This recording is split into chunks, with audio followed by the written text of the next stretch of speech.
Welcome to My Favorite Bitch, where we talk openly about the good, the bad, and the oh my fucking god ugly of raising dogs, and sometimes other non-canine pets, including the human ones. We might talk about poop, and we might swear, so fair warning. Thanks for joining the pack. Now let's get this ball rolling. For a game of fetch, of course.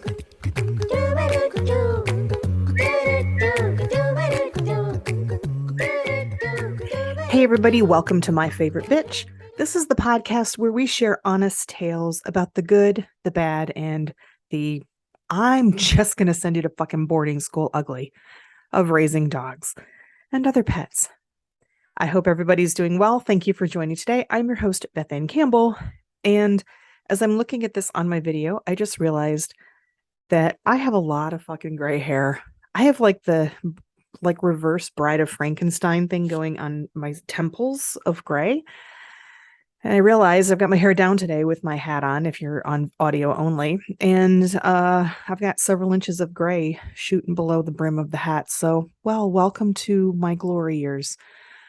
So, yeah, probably one of the reasons why my hair is turning so much gray is because I'm exhausted. I just spent the last almost 2 weeks in a whirlwind travel time where I went first for almost a week to my home state of Michigan to visit some family and friends. It was wonderful, but also exhausting. I drove because why not? If I drive, I can take my pillow. Also, for me to travel anywhere, it's almost not worth flying unless I'm going really out of the time zone, because I live near only small airports, very small airports, like 5-gate airports, if that. And by the time I actually get into a major hub that can take me into Michigan, into Detroit, or even like a Grand Rapids, I'm already like 7 or 8 hours on a good day. So why not just drive it? It's just another couple more hours. But it is exhausting. It is very tiring. And I got back from Michigan after almost a week, and then literally a day and a half later, I left again to drive to Asheville, North Carolina, which is about a 5.5 drive. Again, exhausting. Great time though. I was at my company team's annual gatherings. We all work remote, and we like to gather once a year. And this time we went to Asheville, North Carolina. It was amazing. Got to meet some people in person for the first time that I've only talked to via Zoom calls, or I guess Teams calls. So it was wonderful. But again, driving is very exhausting, especially in Virginia on Route 81. If anyone's ever driven on 81, it is semi-hell. I'm just going to say this right now. It has nothing to do with pets, but I'm just going to say this. And I'll caveat this by saying I understand that this does not apply to all truck drivers. There are many, many wonderful truck drivers, very safe, and I recognize the value of the truck driver. But there are a lot of fucking maniac truck drivers.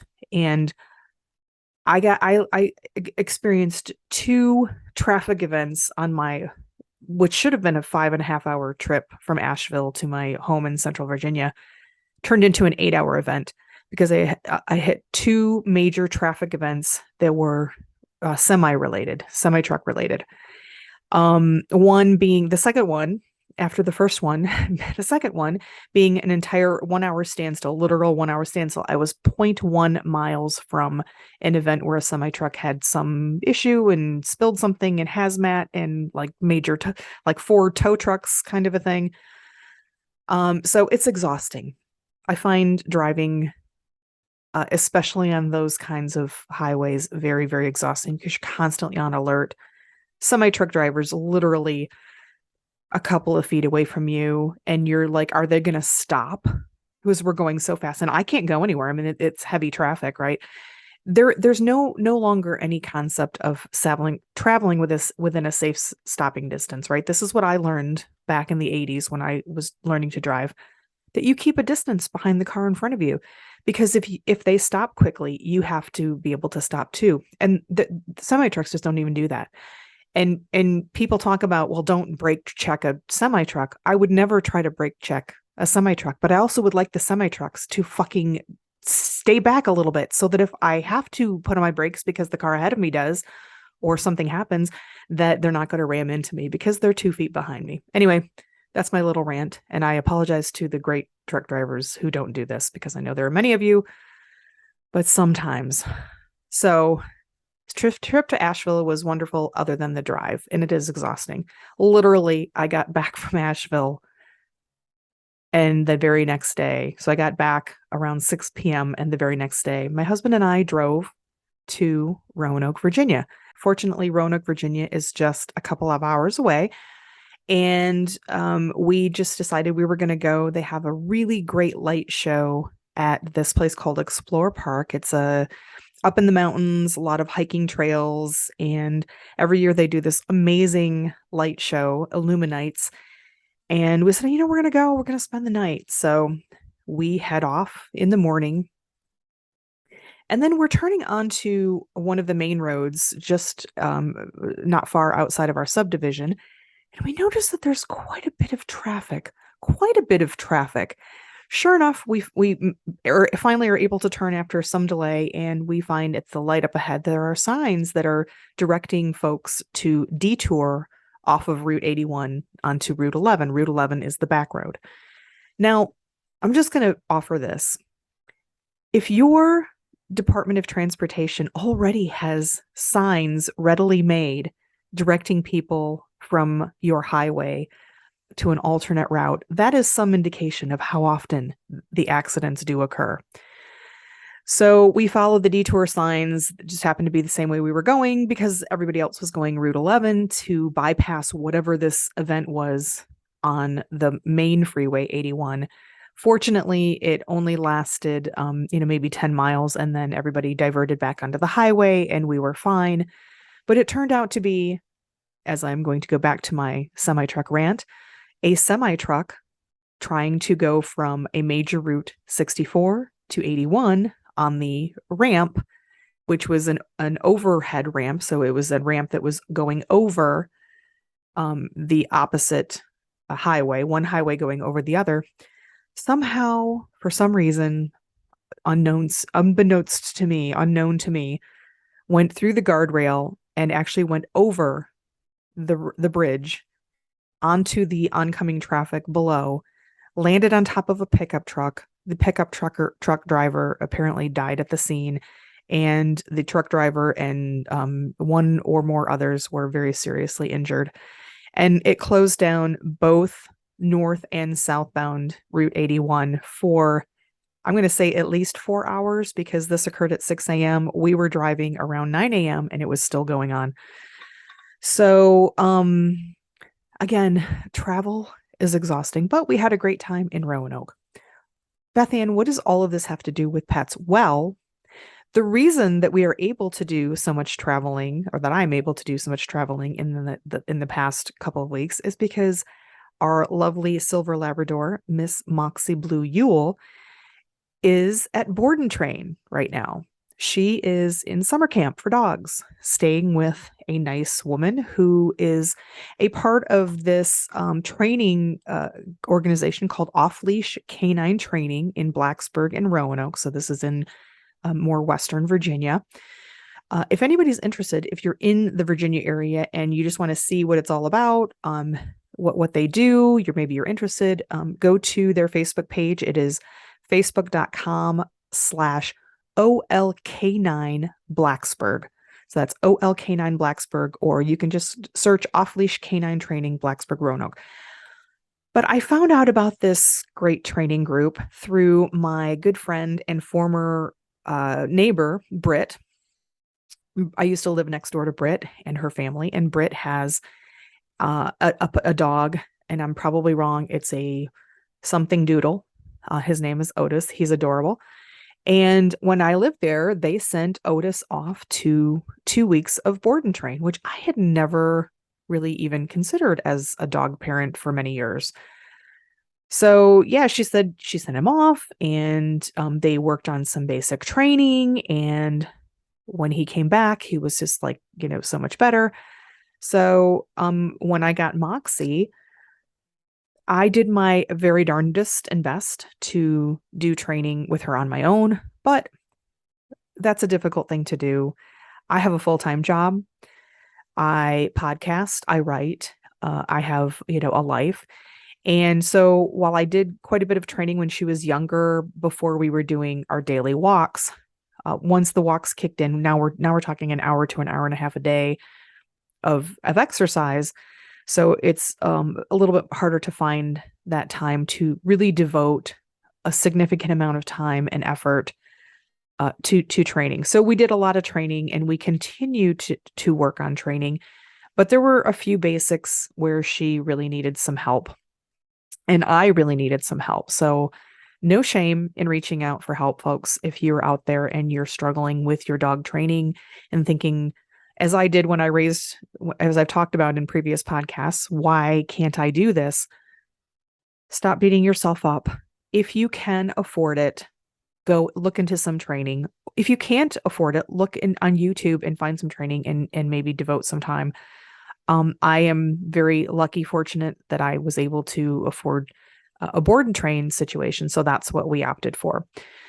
So Moxie has been for the last almost 2 weeks with a lovely woman named Elise, living with her and her family. And Elise has been training her every day and sending me videos.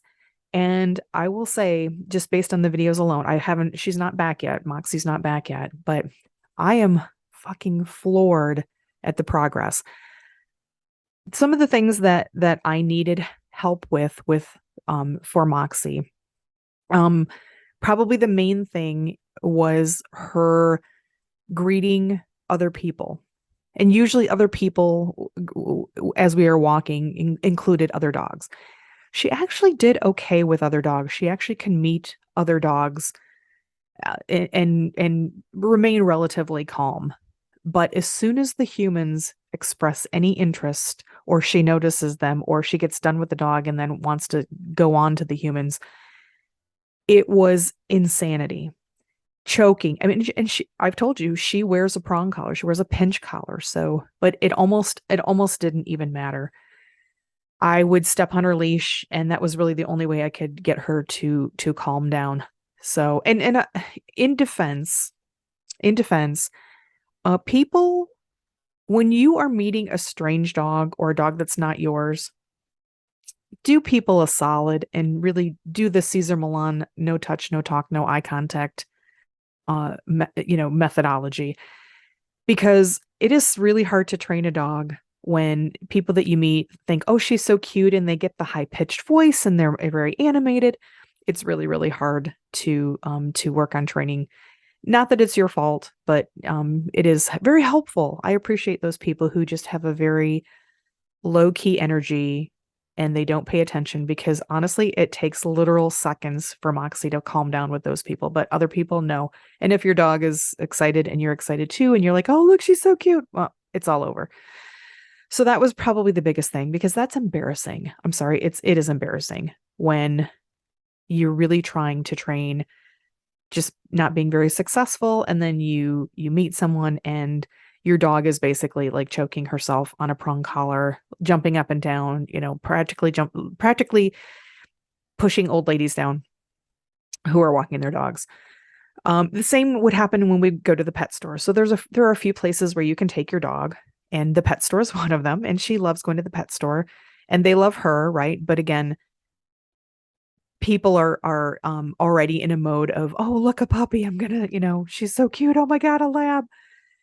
So they're not very cooperative with their energy, and with a dog that's not very well trained, it becomes very difficult to manage her in the store and do shopping at the same time. So that was probably the main thing.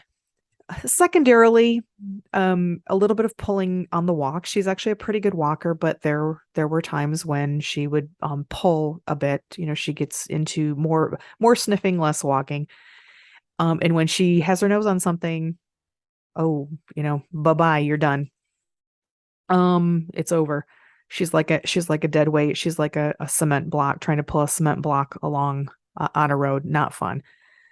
So those were kind of the main areas, really, is just a little bit better of on the walking and then really working on her being calm around people and when there's activity going on, right? Another problem area for us is she always wants to be right next to us. And I love my girl. I love cuddling with her. I love having her right near me. But if I'm in the kitchen and I'm cooking, she wants to be literally right underneath me. So if I'm working near the oven, she has to be right there. I have to sometimes shove her out of the way to open the oven. And we have a big kitchen. There's definitely room there, but she just needs to be right underfoot of whomever she prefers at the moment. If it's one person, it's whoever's in the kitchen. If it's both of us, usually it's my husband. Because that's just how dogs are, fuckers. Anyway, so those are kind of some of the areas that we wanted to work on. And it just really fell in line with the off-leash canine training program. That's mainly what they work on. So a couple weeks ago, almost, we dropped off Miss Moxie in the parking lot of a Lowe's to have her picked up by a complete stranger. And it was heart-wrenching for me. Actually, the moment itself was fine. It was all of the time leading up until I had to let her go. But we did it, and we've been getting videos every day. And I cannot even tell you how fucking phenomenal this trainer is and their program. They have got Moxie. We've got now multiple videos of Moxie in a pet store, in TJ Maxx. First of all, who the fuck knew you could take a dog into TJ Maxx? If I knew that, I mean, game changer, that would have just completely changed my whole shopping experience. So good to know. Thank you. So TJ Maxx, pet store, Lowe's is another place you can take your dog. All three of these places, now have video evidence that my dog walks off leash, which is something I never ever thought in a million years she would be able to do. One video has Elise playing games in a pet store, throwing balls, throwing toys at her, and Moxie's just laying on the floor watching it happen. And yet when she's released, so there's a training, and you do the dog does what they're supposed to do, and then they're released, right? Like it's a break. I think break is the word that they use. She's still back to her normal self. She's just, wagging her tail and getting loves and getting, rewarded with hugs and pets. And her spirit is still there. So I'm really excited to get her back in a couple days and witness it for myself. It's so cute to watch her in these videos when she's walking. They do it kind of in a fast motion, walking through like a Lowe's or a TJ Maxx, and her tail is just a wagon. I mean, that was one of the things I was really afraid of in sending her off to Doggy summer camp boarding school. Is she going to lose her spirit? Is she going to be the same dog? Now, my friend Britt assured me that her dog Otis did not at all lose his spirit. It just was a little calmer and more ready to do work for you, to help, to do what you ask.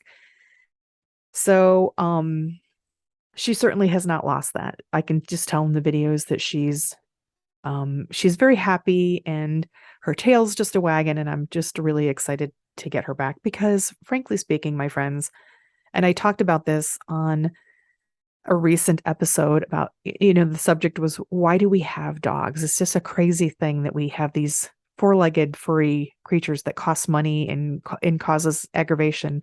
Why do we have them? And it has really been drilled home this past couple weeks why we have Moxie, because both my husband Sean and I just miss her horribly. As much of a pain in the ass as she can be, and as much as, just the fact that we've been able to travel for these 2 weeks without having to get boarding or, having anybody watch her. But still, I just miss her so much. I miss her little face, and I just cannot wait to get her back home and just hanging out with us and to put some of these new practices, this new training in place. So in a couple days, we are going to go and pick her up, and we undergo about an hour long of training. human training, so we know how to put these tools and the training methods in place. And then she gets a little certification, and then our little girl gets to come home, and I'm super excited. So I'm very happy and fortunate that I had the time where I didn't have to worry about her, where I knew she was being well taken care of and getting some great training, and I was able to go and travel and visit my family. And now I'm really looking forward to having a better trained dog where we can go traveling with her, because that's another thing too. When you have a dog who's, very excitable, it makes it a little bit difficult. In a big dog, right? She's a 70-pounder. It makes it difficult to really even think about traveling with her. So now I'm really excited about that we're gonna we make strides, and we'll have a good foundation to continue work on, and we'll have better walks, and she'll still have her spirit, and we'll have better travels. So that is why I'm exhausted, but also super excited about having her back. All right, folks, thank you so much for joining me today. I am really interested to hear your thoughts and methodologies on training. Have you tried board and train summer camp for your dog? Have you hired a trainer? Have you taken some classes? Maybe you're one of those folks that I envy who has really got the focus to do it yourself. Let me know what you do and what works for you and what doesn't. And if you love talking about your dog, you just love it, you could just talk about your dog or your pets all day, reach out. Maybe you can be a guest on the show. I am on Instagram, Facebook, and TikTok at thebean67, THEBEANN 67. I'm also on LinkedIn, Beth Ann Campbell. I would love to hear from you and get in touch with me if you're interested. All right, folks, now it is time for you to go play fetch, go have a treat, or maybe take a nap in a nice, warm, sunny spot. I just did that. I literally just an hour ago got up from a lovely nap. Well needed, much needed after my weeks of travel. And I suggest you do the same. All right, folks, take it easy.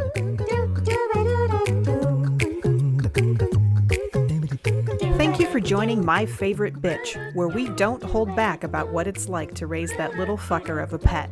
We hope you had fun. I'm your host, Beth Ann Campbell, and you can reach me on Instagram or Facebook as thebean67, that's THEBEANN 67, and also on Instagram as Moxie Blue Yule. That's my dog's site, she insisted. I'm also on LinkedIn as Beth Ann Campbell, that's Ann with an E, and check out my YouTube channel, Beth Ann Campbell, where you can find this podcast and other fun videos on the playlist My Favorite Bitch. Remember, we are not trained dog professionals in any way, so please consult the real experts and do your research on anything you hear on this program.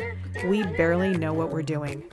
Now go give your pet some snuggles, and we'll catch you after a good nap and some tasty treats.